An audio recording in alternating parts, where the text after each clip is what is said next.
Le secrétariat général administratif est coiffé par un fonctionnaire parlementaire ou non qui a le titre de secrétaire général administratif. Il est le patron de l'administration parlementaire. Le secrétaire général administratif est celui qui coordonne et doit avoir son œil sur tout ce qui se fait dans l'administration parlementaire. Le secrétariat général administratif, disons que c'est l'organe qui appuie les députés dans leur mission constitutionnelle, à savoir le vote des lois, le contrôle de l'action gouvernementale et puis la représentation, voilà, dans tous ces contours, dans ce qui concerne les missions de l'Assemblée nationale.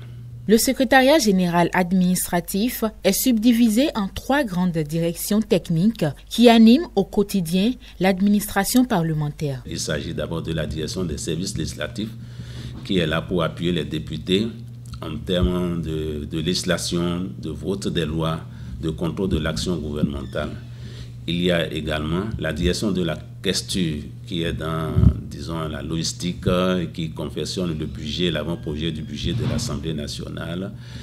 Et puis aussi la direction des services de l'information et de la communication. En plénière, le secrétaire général administratif est l'un des premiers fonctionnaires qui siège aux côtés du président de l'Assemblée nationale. La charnière que constitue le secrétariat général administratif dans tout ce qui se fait à l'Assemblée nationale, que ce soit en plénière ou en dehors de plénière, justifie sa présence. Le secrétaire général est à la coordination de toutes les actions administratives qui concourent au bon fonctionnement de l'Assemblée nationale.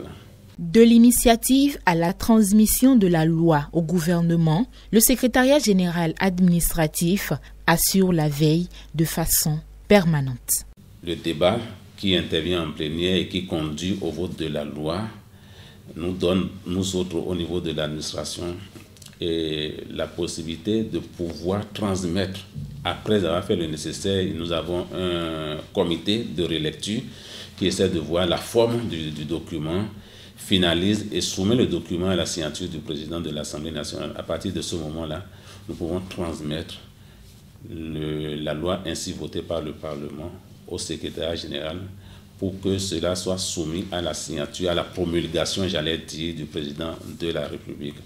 Le peuple, au nom duquel siègent les députés, n'est pas étranger à l'Assemblée nationale. Toutes les fois qu'un citoyen manifeste le souhait de rencontrer un député ou même de suivre une plénière, l'administration parlementaire joue encore le rôle de facilitateur. Le secrétariat général constitue déjà l'entrée principale pour tout le public, pour accéder aux députés.